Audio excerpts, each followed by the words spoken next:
Horizon Just Moves UX, and this is the entire story of Fallout 4 in 3 minutes by the channel Arcade Cloud. Excited for Fallout 76? We are. Yeah. So we decided to go over Fallout 4 and the sole survivor's journey through the Commonwealth. Between the Raiders, Rad Roaches, and Radiation, we cover the story of Fallout 4 in less time than it takes to get mutated.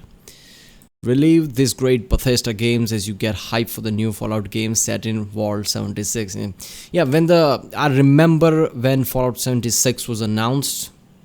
I remember because I watched the fucking stream. They showed that, Fallout, start of the, old TV show style, Stay Tuned or whatever that is. I forgot whatever that is, right? That logo was there basically for a long time, and then when the stream ended, Todd Hour came and hey, look at that, it's Fallout 76. Also fucking hyped because I thought this is going to be same as Fallout New Vegas, right? A spin-off from the Origins series, not spin-off, like it's not Fallout 5, but they're doing Fallout in some other world or some kind of thing like that, right? Maybe some other studios involved, who the fuck knows? But it's going to be another single-player big Fallout game, Fallout 76. Right, then they showed some places here and there, like, oh god, this is gonna be epic, right? Because whenever a Fallout game is placed in a some location, and that location remotely looks like somewhat exciting, Bethesda is best at this, right? Bethesda makes locations in a way that it just comes alive for some reason. Boston was great, but I don't know, for me, right? Boston didn't kind of feel right? It was a bit too depressing for some reason. I don't know why they created that way, or maybe it's just the location that was like that, right? But in that, basically lots of location didn't have this kind of a feel to it. I mean, Far Harbor was great, right? The location of Far Harbor and everything, but original Boston kind of felt depressing. So when they saw the Fallout 76 places, right? There are mountains, there are places there, apparently New Virginia, but at the time we didn't know because it was a first reveal. But it looked epic, like, yeah, this is going to be adventure. But then it's like, oh, this is a fucking, multiplayer thing, and it just got ruined. For me, it just got ruined. I know people saying it's a great game now, but I still can't play if a Fallout is a multiplayer, right? For me, Bethesda Game Studios has to be single player, otherwise it doesn't work for me.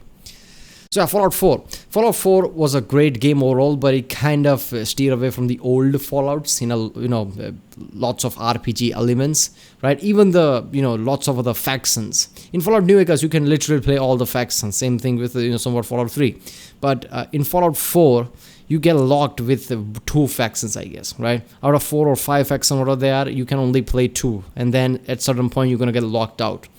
And because of that, whole game length felt kind of shorter to me, right? Because everything was tangled up into the main story. Factions were kind of tangled up into the main story. You can do something here and there, but it's all steers to the main story, right? Nothing from the side. So Fallout 4 kind of felt linear compared to the other one. But overall, game was great. I remember having, a really good time as a, any Fallout. So let's watch this in 3-minute thing.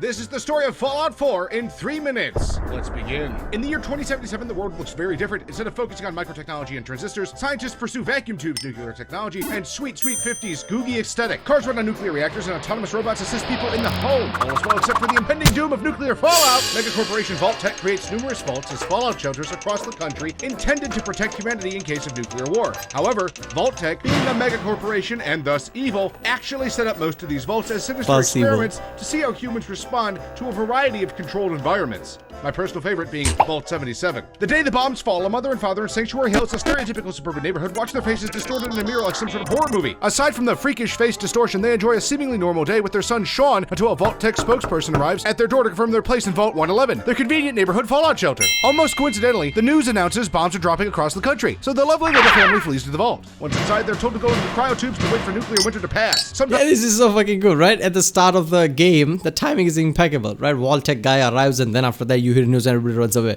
What if Vault-Tec guy got stuck in some motorway or something, or he just ran out of gas or something? That would have been a Fallout 4 story, right? Our protagonist would have been dead by then.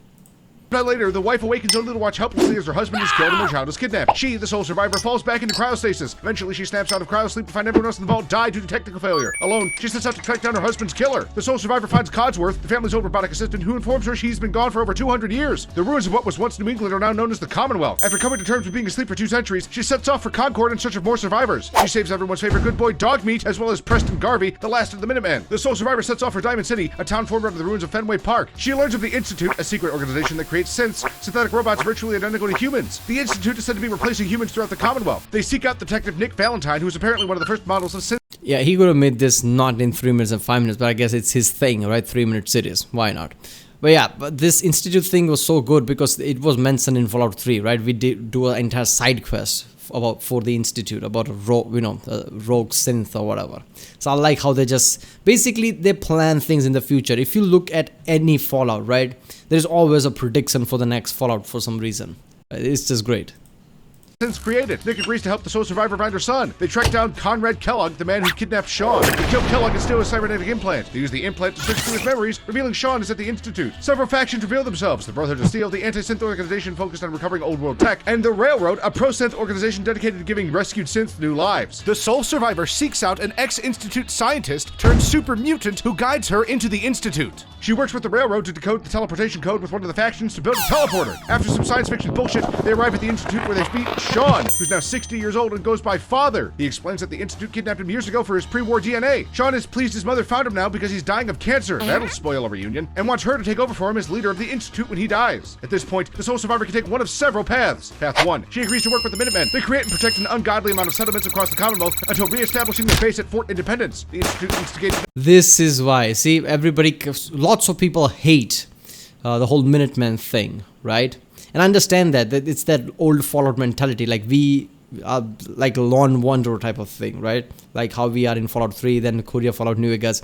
So, we walk alone type of mentality with our dog. That's the Fallout feel. We discover things, uncover things, When we start to create a whole empire, people like, okay, is this a Fallout? We are playing Fallout. But in Fallout 4, being a Minuteman is so overpowering for the reason that we have way too much resources. Right? We have power of the people, let's just say. We have the numbers. After all the settlements you build, all the people you create, right? Every settlement has our Minutemen soldiers here and there. It just feels overpowering. We don't have the technology. Muskets are crap, right? Compared to the Brotherhood of Steel and all the other technologies. But we have the massive number. We are the Commonwealth at that point. And we are the fucking general. How would you not play as that? In this game, we become way too OP at the end, right? I mean, I know game doesn't make you feel like that by the end when you develop everything. It's not like everybody's going to acknowledge you like you have way too much power or something, but it feels like that, like you have everything, right? Games even have the features where you can basically throw grenades which will signal Minutemen to come, whatever, based on how many settlements you have and this and that, which is really fucking overpowering. Protect an ungodly amount of settlements across the Commonwealth until re-establishing their base at Fort Independence. The Institute instigates a massive firefight only to fail. The Minutemen work with the sole survivor to nuke the Institute. Roll credits. Or Path 2. The sole survivor collaborates with the Railroad to free synths within the Institute. She works with the synths to start an insurrection from within. The Brotherhood of Steel attacks and they have to take them out. Finally, the Railroad launches an assault on the Institute and nukes their ass. Roll credits. Maybe. Path 3. She decides to work with the Brotherhood of Steel and just be a dick to everyone. The sole survivor takes out the Railroad for being pro-synth. Then she coordinates an all-out assault on the Institute. Then they build a giant robot called Liberty Prime and storm the Institute. They nuke it all to hell and roll credits. But that's not all. It could also go down like this. Path 4. See, all the hardcore Fallout 3 guys, which I'm among them, right? Hardcore Fallout 3 and Fallout New Vegas guy, probably went for, Brotherhood of Steel, area of the story, even if they didn't like what Brotherhood of Steel was in Fallout 4. It's not the same Brotherhood of Steel that was in 3. They went a bit hardcore like they used to. They went their old ways in Fallout 4. Right? It's not the same as how it was in 3. But still, Liberty Prime, basically you're marching, it's just nostalgia from Fallout 3. The sole survivor works with the Institute to exact a purge across the Commonwealth. They exterminate the Railroad and then time to destroy the Brotherhood of Steel for, science. In the aftermath, Sean and his mother enjoy a nice family moment. Aw, roll credits. And that's the story of Fallout 4 in 3 minutes. Now that you're all filled up on endings, check out our other videos on Arcade Cloud. Let us know if you're... Yeah. I don't know if he fast forwarded the clip or he was talking that fast, but yeah, that was something. He didn't even do that shit with the, Fallout 1, 2, and 3 story, I guess. Yeah, Fallout 4, I don't know. I can't point out one thing really bad about Fallout 4, but for me somehow it didn't capture the feel of the thing, right? Whether it's the location, whether how the storyline is done, whether how the factions are put together, right? Whether how the storyline progresses or something. I know it's still a unique experience, right? When you play Fallout 4, you feel something which is different from any other Fallout game, but it still is not the same as Fallout 3 and New Vegas for some reason. I don't know, small things here and there accumulates and it just kind of ruins it. I don't know, Fallout 4 was great, but nowhere near as 3 and New Vegas for some reason. But yeah, but Fallout 4 kind of made you closed up. I don't know how else to explain this, but lots of choices. When you realize it kind of points towards one singular goal of the main storyline, right? While in 3 in New Vegas there were lots of branching out storylines that has nothing to do with the main story, right? That's the case with most of the time with Bethesda Game Studio games, right? When you play some factions here and there, story here and there, has nothing to do with the main story, but it's just fun in its own way. Fallout 4 kind of seems like it's just going in one path, right? Doesn't matter what you do.